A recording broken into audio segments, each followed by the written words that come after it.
para poner en contexto la siguiente entrevista. Gracias, Sandra Pellegrini, analista principal de la Iniciativa Global de Datos y Ubicación de Conflictos Armados para América Latina. Gracias por la oportunidad de hablar este tema esta tarde en Fórmula Noticias. ¿Cómo estás?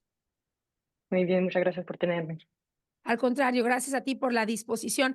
Queda claro que no hay que generalizar. Algunos asesinatos a alcaldes, alcaldesas, pues han sido por distintos temas. Algunos claramente se les ha relacionado con el crimen organizado, otros también por fungir como defensores de áreas protegidas, desde las naturales hasta obviamente proteger su municipio de la delincuencia organizada. Pero lo que sí es cierto es que pues no ha parado no sé si llamarle fenómeno o hechos de violencia en distintos puntos y pareciera que no hay administración federal o estatal que alcance para cubrir todos los territorios. ¿Qué deben hacer los países? ¿Qué deben hacer los gobiernos para evitar asesinatos como este? Bueno, es una muy buena pregunta. Como organización independiente y neutral, la misión principal de ACLED es recopilar, sistematizar y difundir información fiable sobre esos casos de violencia política y conflictos en todo el mundo. Entonces, nuestro objetivo no es prescribir políticas públicas, sino ofrecer datos y análisis riguroso que sirvan como base para la toma de decisiones informada por parte de actores estatales, organizaciones de sociedad civil, etcétera. Pero dicho esto, lo que sí podemos subrayar como base en nuestra experiencia recolectando esos datos sobre violencia contra funcionarios locales en múltiples contextos en el mundo, es que uno de los mayores desafíos sigue siendo la identificación clara de los responsables de esos hechos, Ujú. y es algo bastante claro en el caso de México. Entonces, en muchos casos, especialmente en contextos donde la criminalidad organizada y la política local se entrecruzan, o, por ejemplo, cuando vamos a ver casos de contratación por parte de actores políticos, de grupos armados o sicarios, es muy difícil determinar con certeza quién es el autor material o intelectual de un ataque. Entonces, podemos inferir los motivos y patrones, por ejemplo, si ocurre en plena campaña electoral, si hay indicios de disputas territorial o si se relaciona con toma de decisiones locales sensibles, pero la Así es. atribución directa sigue siendo limitada. Entonces, en ese sentido, y sin emitir recomendaciones prescriptivas, sí podemos afirmar que para comprender y enfrentar mejor esa forma de violencia, es crucial fortalecer la capacidad de investigación forense y criminal a nivel local. Sin investigaciones eficaces, los delitos quedan impunes, lo que manda también un mensaje de cierta permisividad que alimenta futuros ataques. Y Así es. obviamente también hay que ver el tema de la independencia y solidez de las instituciones judiciales y trabajar para que tribunales o fiscalías no enfrenten ciertas presiones externas. Así Y es. bueno, también, sí.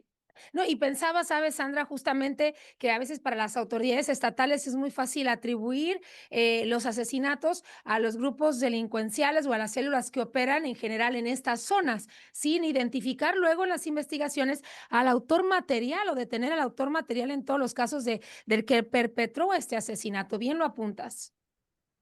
Sí, no, es cierto. Y en términos generales, es algo que hemos observado a nivel global, hemos identificado tres grandes causas detrás de esta violencia. Van a ser vinculadas con la búsqueda de control territorial, sobre todo Ujú. en contextos de conflictos armados, donde un grupo insurgentes o criminal van a competir con fuerzas del Estado para tomar control de un territorio, pero también tiene que ver con competencia política violenta al nivel local. La lucha de Ujú. poder local puede volverse violenta, vamos a tener algunos actores políticos que van a buscar eliminar rivales políticos usando grupos armados o sicarios, sobre todo en el contexto de elecciones. Entonces, también lo que estamos observando en el marco de esa violencia van a ser enfrentamientos entre simpatizantes de partidos políticos rivales, y es algo que hemos observado particularmente en el caso mexicano el año pasado, con episodios que han sido ligados a la competencia política, con destrucción de material electoral, con el fin de impedir la votación o influir de alguna manera en el resultado de la contienda.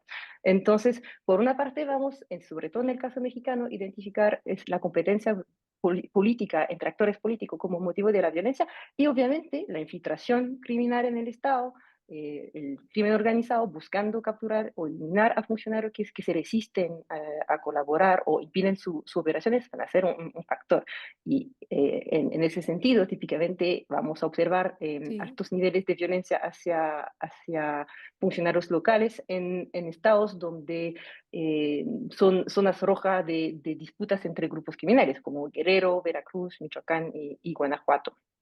Así es, y pensaba que incluso la incursión del crimen organizado en los asesinatos o agresiones contra candidatos en esta competencia política, pues lo hacen justamente para que gane el que ellos impulsan también, no necesariamente por un tema de ganar territorio. Hay datos que el estudio arroja y que nos puede dejar claro cuándo se han asesinado a más alcaldes en México, si en un panorama, en un escenario electoral o fuera de las elecciones. ¿Qué datos tienen en ese sentido?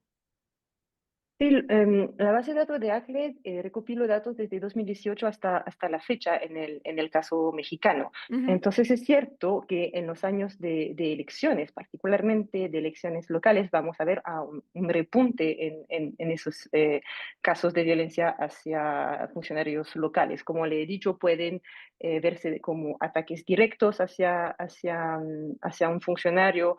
También vamos a ver destrucciones de material electoral, violencia contra oficiales en el marco de las elecciones. Ujú. Entonces, sí, podemos decir que las elecciones juegan un papel importante. Sí, Lo hemos visto también este mismo año, que con un repunte en los casos en el estado de Veracruz, donde sí, tuvieron elecciones locales. Entonces, sí, es un factor importante.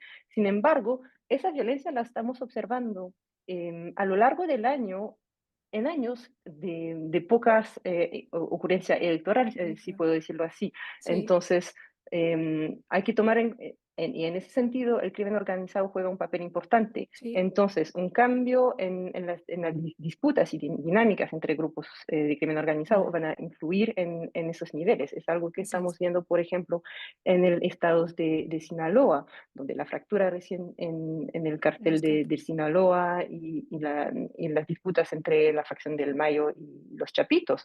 En ese estado donde históricamente hemos observado menos casos de incidentes violentos, en ese estado sí, especialmente desde septiembre del año pasado, hemos observado un repunte de esos incidentes. Pues, Y también, bueno, sí, no, no, no, justo estaba por mencionarlo, Sandra, que nos acabas de dar justamente la respuesta que queríamos encontrar. La mayoría, lamentablemente, de los asesinatos que se han dado recientemente a alcaldes y alcaldesas son fuera de los escenarios electorales. Se contribuye entonces en Veracruz o Veracruz en los números para abordar que sí se dio en contexto de elecciones, pero el resto pues no ha sido así. Sandra, nos come la pausa. Yo te agradezco mucho esta entrevista. Permítenos estar en contacto para seguir analizando estos datos y este reporte que ustedes hacen que arroja estos datos tan importantes. sí, no hay problema. Muchas gracias. Gracias, gracias a ti. Muy buena tarde. Y si